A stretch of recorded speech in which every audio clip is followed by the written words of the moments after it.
Well, Ulysses, it's a Friday, and we're changing things up a little bit. We're going to have more mailbag questions, and then, like as per usual, baseball trivia and Name That War. Should be a fun episode for everybody involved. Good questions all around. And, of course, Trivia and War. We love that. Let's get started right now. You are Locked On Rays, your daily Tampa Bay Rays podcast. Part of the Locked On Podcast Network, your team every day. Hello, my name is Kevin Weiss. I'm Ulises Sambrano. And we're the host of the Locked On Rays podcast, part of the Locked On Podcast Network. Thank you for making us your very first listen every day. Be sure to check out and subscribe to our YouTube channel at Locked On Rays. You can also find us on the YouTubes at Locked On Rays and all the other traditional podcasting outlets. We love the mailbag questions and send them to us, lockedonrays@gmail.com. Voice memos preferred. Been a minute since we received one of those, so don't be a stranger. Send those our way. In the meantime, we've got other business to discuss, and let's dive right into it. This first question from Jake Stokes. He says, what is a bigger priority offseason addition for the 2024 Rays? Pitching or hitting? Man, assuming two scenarios. All right. Everybody knows already. If you're a Locked On Rays listener, hit that like button. And if you are new to the channel, hit that like button and subscribe. Why? It's really easy right there. If you're familiar with my take, I do not want Glasnow to be traded. I want Tyler Glasnow to be a Ray in 2024. Assuming you don't trade Glasnow, I'm going to give you two scenarios. Scenario number one, you don't trade Glasnow. Mm-hmm. It is Glasnow, Eflin, Civale, Littell, Bradley. That's your top five. And then you have Shane Baz coming from TJ. Then when is Shane Baz coming from TJ or returning opening from day? TJ? He is opening good day. to go opening day. So you've got six deep that have major league experience. Then who after those six? It's Mason Montgomery, who's never pitched in the major leagues, and Jacob Lopez, who's thrown 10 innings, less than 10 innings of Major League Baseball this year, and a lot of them were in that Toronto Blue Jays series to end the season where nothing else mattered. Very Metallica. So I think it's thin. I think that pitching is extremely thin. And now let's go to trade scenario number two. You do trade Tyler Glasnow. So now it's five deep, counting the guy coming back from TJ, and then you have Montgomery and Lopez. That's not what you are used to as a Rays fan. You're a pitching factory. You've got arms on arms on arms. It seems like it has dried up those. So, which again, if somebody that's listening to this or watching this might say, that's what you have to trade Glasnow so you can replenish the farm with younger arms. Fine, but then you also have to tell me then you are willingly not going forward in 2024 because Glasnow is not going to give you major league ready pitchers because then that team would not be doing that trade. So they would be doing a soft reset in essence, which very well could be possible based on the prospect or absolutely will not have Shane McClanahan in 2024. The prospect of not having Wander Franco. And I'm with you. I think that I'm sorry. In the spooky episode, that was my spooky thing is having a retool. And what you're saying fits right into that. Yeah. And then if you're offloading some veterans, i.e. Manny Margot, Harold Ramirez, and others, and letting the kids play, it's going to be a really interesting, unique, fluid situation going forth. But I'm with you. I think they need additional pitching help, starter, maybe two, maybe three, bullpen help as well. Guys like Jake Diekman and Bob Stevenson and others that may no longer be part of the fold. let's not forget, I mean, as poor of a showing as the Rays had offensively in the playoffs, they did set a franchise mark for runs scored, the most runs scored in franchise history. And across all of baseball in 2023, they were 6th in home runs, 4th in runs scored, and 3rd in batting average. Now, again, the Wander Franco being without him puts a dent in things, of course. The question marks surrounding Brandon Lau's health going forward each and every year is a question mark. There's others as well. Some guys that may have had career years. Can they repeat it or bring something close to it going forward? But yeah, I think pitching certainly has to be addressed. And with the increase and the exponential number of injuries that happen to that position into that group, you just need to keep reloading, quite frankly. And then we might fall into that other category. Well, let's trade from our offense to replenish the pitching side. And who can you trade from the offense? It could be a Randy, which again, I am completely opposed to that. But that might be something that they do. How can you let's put our Eric Neander hats on, no longer Bendix hats, our Neander hats on. Let's say we want to keep Glass now. We want to keep Randy. And we want to add more pitching. How do we do that? How do we do that? In keeping a payroll within a reasonable number for this organization? Well, no, not really, because we heard from Eric Neander himself in that post-mortem conference, we are willing to run it back and with all these same players with the salary implications, which the salary implications, we've done the math, is around 120 mil, which again, it is $40 million more than the Rays have ever done. BT dubs. But let's take them at their word. What do we do? I would be okay with that if they had clarity on Wander's status. If they knew Wander was healthy, or not just healthy, but available, and that he was going to play in a Rays uniform, that I would feel more comfortable and confident with that. But no Wander, no Shane, that equals reset. Slight reset to me. Yeah. I'm sorry, and I hate to say it. And quite frankly, if just going off of this question even further, the Rays need both. They need offense and pitching. They need catching help. They need multiple starters. They need multiple relievers. They need a middle infielder.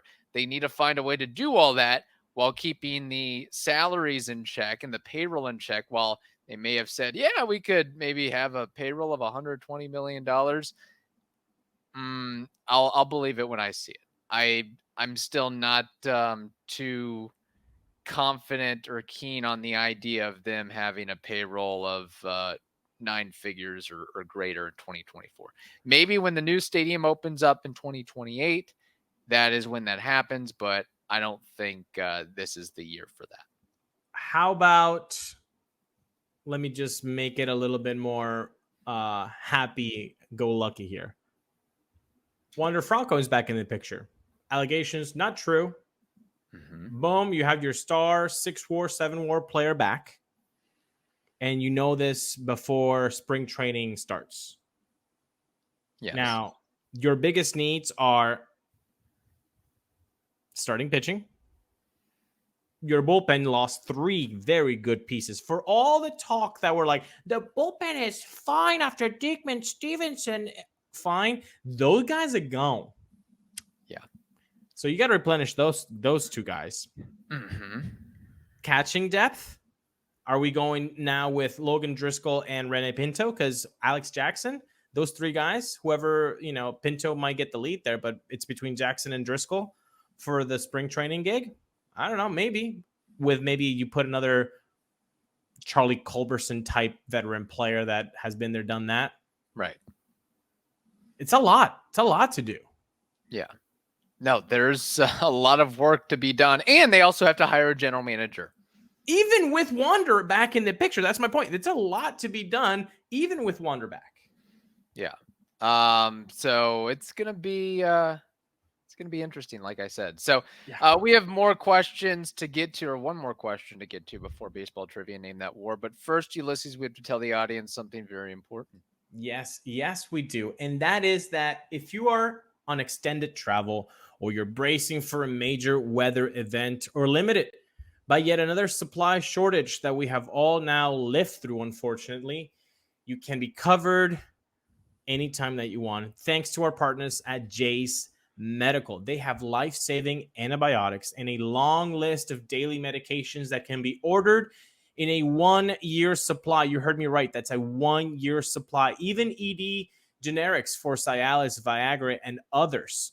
You can have that right now. So go online to jasemedical.com and receive your 12-month supply on your daily medications. Remember to use promo code Locked On at checkout for a discount as well. If you or someone you love would get some peace of mind by having a year supply of any daily med, go to jasemedical.com to see if it can be offered for you. Remember to use promo code Locked On for $20 off your purchase. Again, go to jasemedical.com. That's JASE medical.com. Okay, this next question from Jay Ardell. He says, I want a veteran first baseman. Not Yandy Diaz, evidently. I think Joey Votto is done. Question mark. Can you give me a starting first baseman that the Rays may target?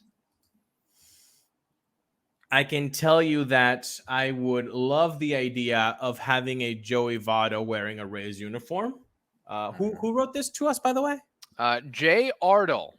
Jay Ardell, thank you for writing to us. I would love the idea of having Joey Votto in the clubhouse, in the locker room with young guys and them seeing what a Hall of Famer goes about their business. I think that goes way more than Mike Petriello could tell you on his spreadsheets.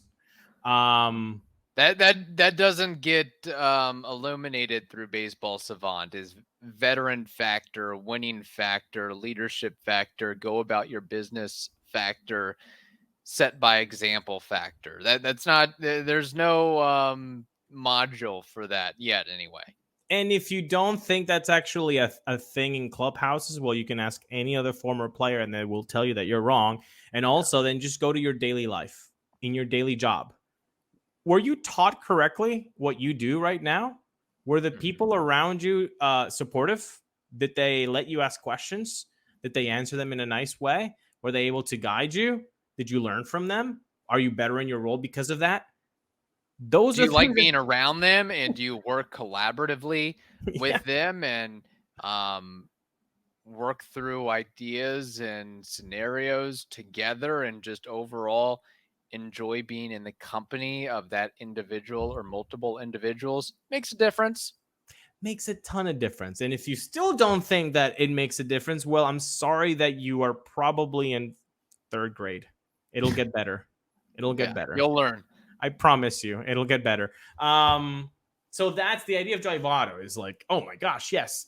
The reality of Joey Votto wearing a Rays uniform in 2024 is like next to me wearing a Rays uniform. The Rays just don't make those moves. They don't. I know, and it seems like every offseason. I mean, I know we often have fun with this. We will continue to have fun with this. Let's go out and get this veteran name. How about this guy, that guy, the other guy? Player A, B, C, D, E, F, all the way through Z. And then 98.5% of the time, it doesn't happen or doesn't shake out that way. Yeah. So the names that I'm going to mention, that we're going to mention, that are mentioned, likely won't step foot in a Rays uniform.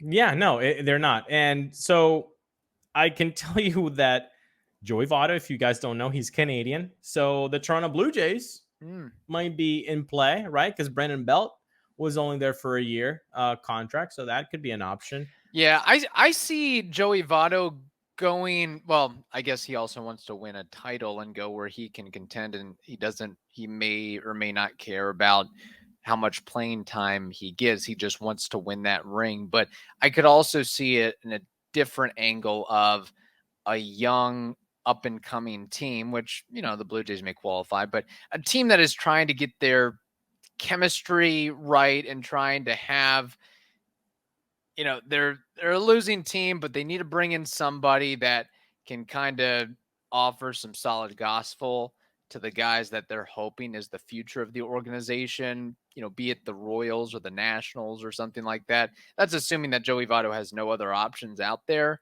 That might be the play. Honestly, if I'm Joey Votto and my options are a rebuilding team or retirement, maybe retirement. I'm hanging the spikes. There's no way that I'm going to sit through another rebuild after having spent the last 10 years in Cincinnati, having 7 rebuild years. Mm-hmm. That's fair. No. So I think if he plays, it's going to be with a contender or a team that sounds interesting. Like the Diamondbacks sounded interesting to Longoria last year. Mm-hmm. Hey, yeah, no, I think it could be something like that. That a team is, maybe Royals and Nationals weren't such great examples, but a team that could be, depending on how the ball rolls and shakes out, could sneak and weasel their way into the playoffs, like the Diamondbacks did. Like, you know who I was thinking for that? And I don't know their depth chart that well, so you guys can kill me in the comments, but somebody like the Guardians or the Tigers. That Central Division is, you know how I feel about that Central Division, both of them.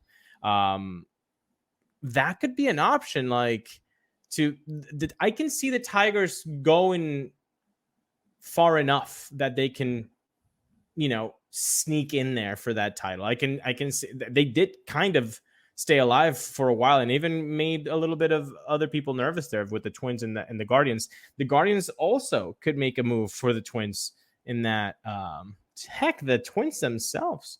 I think those are like the interesting teams that could potentially be a landing spot for Joey Votto. But I think if it's a rebuild or hang the spikes, it's like, all right, goodbye. Yeah. Now, pie in the sky, what I'd love to maybe see happen, Brandon Belt. Somebody else mentioned this previously. 2-time World Series champ, still productive in his own right. I think there's a point, and we learned this with the Rangers, again, not necessarily to the extent of Marcus Semien and Corey Seager, but a guy who has won a ring and has some dog and some rah in them to the point that I don't know, that they can make some sort of impact in the postseason. And maybe that is Brandon Belt. Maybe that's somebody else. Maybe that's JD Martinez. Maybe it's Cody Bellinger. Maybe it's Rhys Hoskins. I don't know, but somebody that can come in and say, okay, putting my foot down. If it's the only run that's scored in the postseason, it's going to be my run. It's going to be my home run. I mean, honestly, you just said a name that I quite like and who could be on the... I mean, obviously, a lot of people are going to want him, but Rhys Hoskins, man. Yeah. Very interesting. He did not play, for those of you that don't remember. He got injured right before the 2023 season, so he didn't play a lick of baseball last year. So that means that his money getting is not going to be as, expensive as it once was. So 242 batting average career, 353 on base, 492 slugging. That's an 846 OPS, 125 OPS plus. This guy has pop: 18, 34 bombs, 29 bombs, 27 bombs, 30 bombs. That's a very intriguing name right there. Now, obviously, he's going to have a lot of suitors, but that could be a guy that might not be getting the money that he wants. So he could take a 1-year deal, prove it in a competitive team like the Rays, and say, hey, you know what? Let's do it. Yeah. No, I'd be very happy if he was able to replicate one of those seasons that he put forth in Philadelphia. That would be big. That would be huge. Now, I don't know. I mean, do the Rays really want or need a first baseman given that they can stick Yandy Diaz there. I mean, maybe the question from Jay Ardell is more so a guy who can hit dingers. I mean, honestly, hey, Yandy, stay healthy. Yeah. You're a DH now. Give you a mix and match it a little bit. Mix and match a little bit, sure. And you can, rest up DHing wrist as well, coming back from injury. But maybe that's the play. Just like fitty, doing DH and first base. That would be an attractive move. It probably is not going to happen because even coming off a year where he didn't play, the money might be a little bit too big for the Rays. But I mean, you make a couple moves, salary wise with Manny Margot and a couple of the arbitration eligible guys, and you might sneak yourself into talking about Rhys Hoskins for at least for a 1-year deal with some really good incentives. Yeah, so that kind of wraps up Jay Ardell's question there. But if you look on any of these websites, you'll see name after name. Bellinger, Martinez, Matt Chapman, Jorge Soler, Hoskins, CJ Cron, Brandon Belt, Jeimer Candelario, Carlos Santana, Garrett Cooper, Justin Turner. There's many, many, many names out there. I'll just be curious to see if the Rays pull the trigger on any one of them. But I would like to see a guy who's won a title before. That's kind of what I'm asking for, is somebody who has that experience and knows what it takes to get to the finish line and get to that end goal.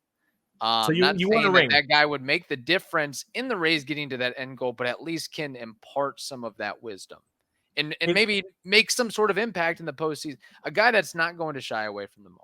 That's what I'm looking for. Does he need to have a ring or have played in the World Series? I'd like to ideally have a ring. Okay, no, that I'm not shying away from anything. So, like I like that. Justin Turner, Cody Bellinger, JD Martinez, Brandon Belt, come on down. Yeah, I want that. Gosh, I just want a damn. I know it sounds silly, but like I want to do that. It's been there, done that. I need my Cliff Floyd. I need my Eric Hinsky. We go back to it so many times, but that's exactly what you hear from a guy like Longoria when he talks about 2008. He always points back to Floyd and Hinsky. Always. They don't have that. They haven't had that. Who's the last been there, done that guy as a position player for the Rays? Let's really think back here. Good question. Nelson Cruz, I guess. Nelson Cruz. Yeah. For half a season. But it'd be great to have that type of guy in the fold at the beginning of the season into spring training as well. Yes. I think those extra 3-4 months and all those workouts would be invaluable to some shape or form. Yeah. So heck, I'm even almost going to the point of a pitcher that's won a ring as well. Somebody that can, provide that testament, if you will. So we'll see. I'm sure something's going to have to happen with that. But anyway, good question there. Let's go ahead and mosey on over to baseball trivia and name that war.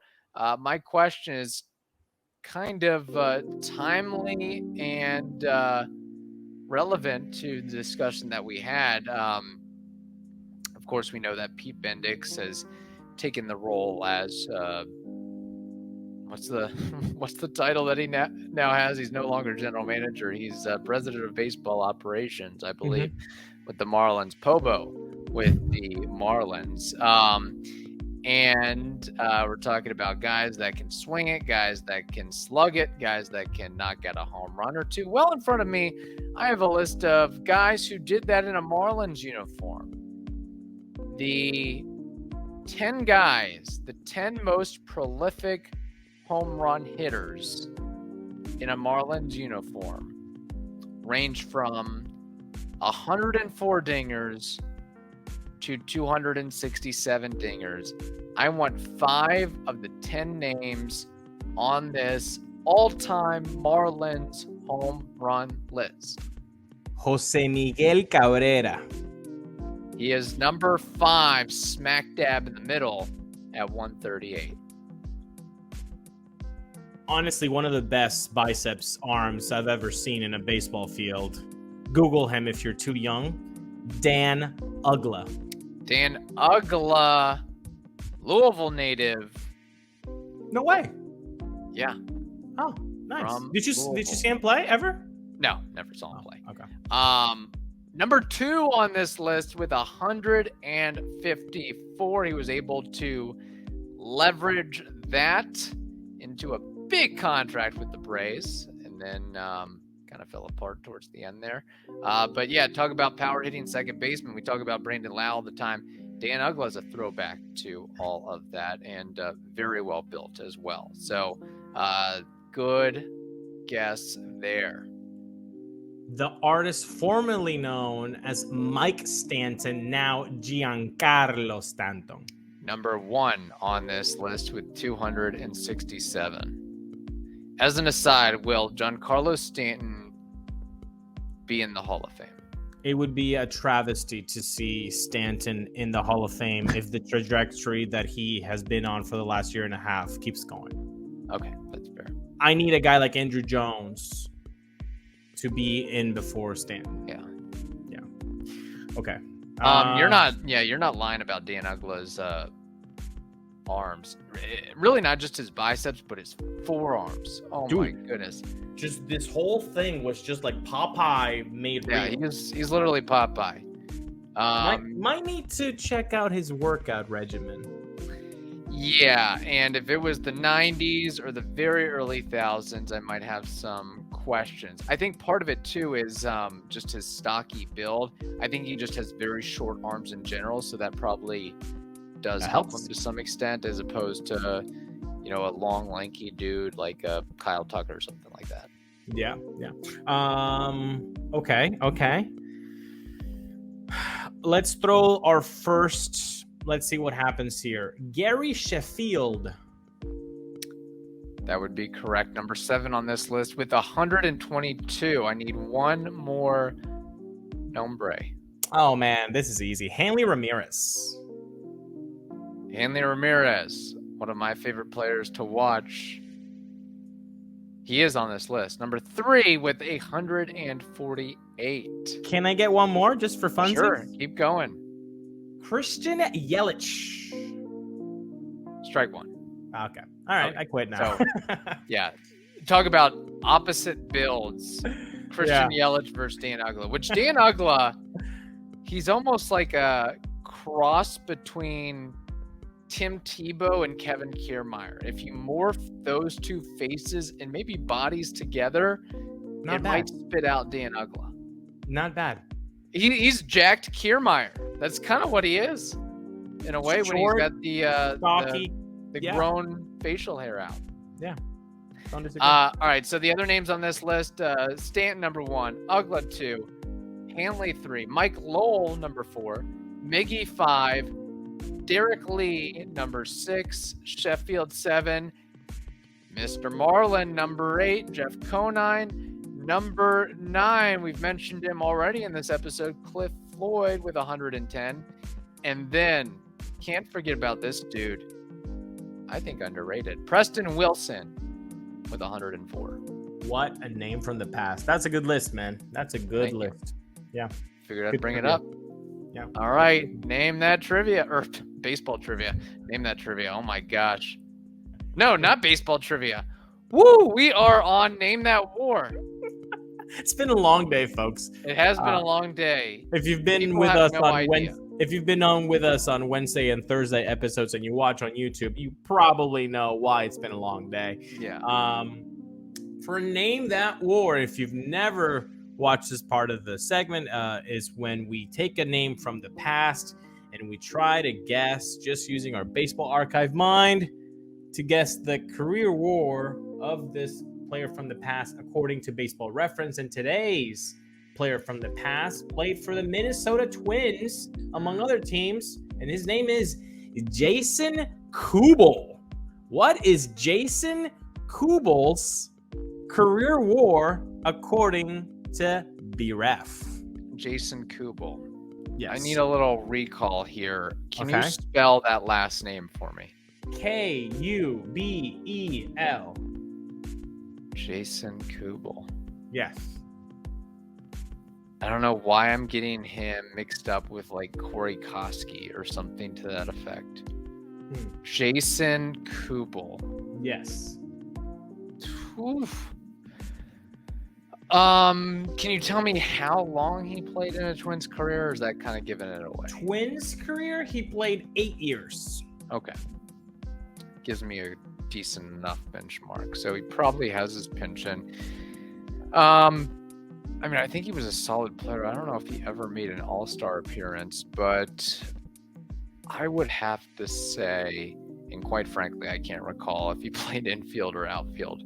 I'm going to guess like corner outfield, but in my mind, I'm guessing like an average or consistent Jason Kubel season was like 268 batting average and between 18 to 21 homers and driving in 65. You bottle all that together, some ups and downs over his career. He probably had like 160 career homers, give or take, maybe like a 760 OPS. Not sure what he did defensively, but I'm going to say he had at least double-digit WAR over his career. Give him a little extra bump because of that. I'm going to say 15 on the ball for Jason Kubel. 262 batting average, a 330 on base, 448 slug. That's a 777 OPS or a 108 OPS plus, 140 home runs. This man played for 10 years, including some time with the Cleveland Indians then and the Arizona Diamondbacks. But his career WAR, Kevin, as a corner outfielder and as a DH, 4.1? That's a shame. 4.1? Look, but again, look at that slash line, man. That seems low. I would think at least double. Me too. This was a tricky one. That's why I went off camera. I was like, I gotta sneaky name that WAR. This is what I meant. The numbers do not match up to the WAR. No, clearly at not. all. Like he must have been horribly out there on the field. I'm gonna give myself a little bit credit. I think I was pretty close offensively. You were, generally speaking. So yeah, you said 160 bombs, 140 bombs. You said 265 average, 262. Pretty good. All right, I'll take it. I'll take any dubs I can take. All right, with that, hope you all enjoyed playing along as well. In the meantime, I hope you all enjoyed, and we'll have to see what happens over the course of this weekend. There could be some movement here and there, and then maybe some fun episodes next week on the show. In the meantime, hope you all have a wonderful day. Stay safe, and we will talk to you next week.